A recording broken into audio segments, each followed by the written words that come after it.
ইউরোপের বিভিন্ন অংশে তাপপ্রবাহ অব্যাহত রয়েছে। অনেক দেশই তীব্র তাপমাত্রার মধ্যে স্বাস্থ্য সতর্কতা জারি করেছে।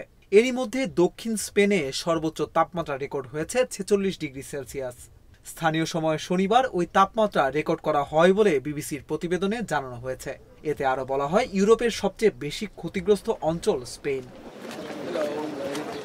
স্পেনের জাতীয় আবহাওয়া পরিষেবা জানিয়েছে, শনিবার এল গ্রানাডো শহরে ৪৬ ডিগ্রি সেলসিয়াস তাপমাত্রা রেকর্ড করা হয়েছে। তাপমাত্রা আরও বাড়তে পারে।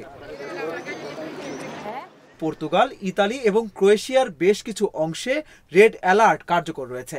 Spain, France, Austria, Belgium, Bosnia ও হার্জেগোভিনা, হাঙ্গেরি, সার্বিয়া, স্লোভেনিয়া এবং সুইজারল্যান্ডের বিভিন্ন অঞ্চলে সতর্কতা জারি রয়েছে।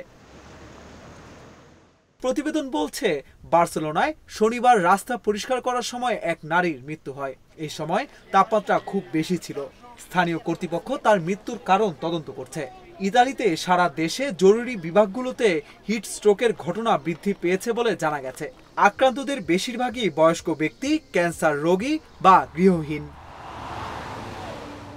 এছাড়া রোমে ৭০ বছরের বেশি বয়সীদের জন্য শহরের সুইমিং পুলে বিনামূল্যে প্রবেশাধিকার দেওয়া হয়েছে বলে জানিয়েছে কর্তৃপক্ষ।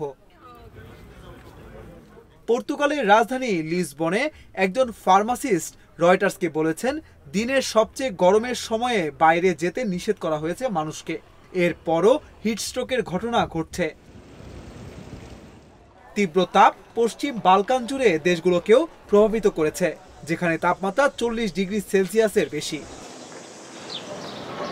১৯ শতকে সার্বিয়ার তাপমাত্রা রেকর্ডিং শুরু করার পর থেকে এবার সর্বোচ্চ তাপমাত্রা রেকর্ড করেছে।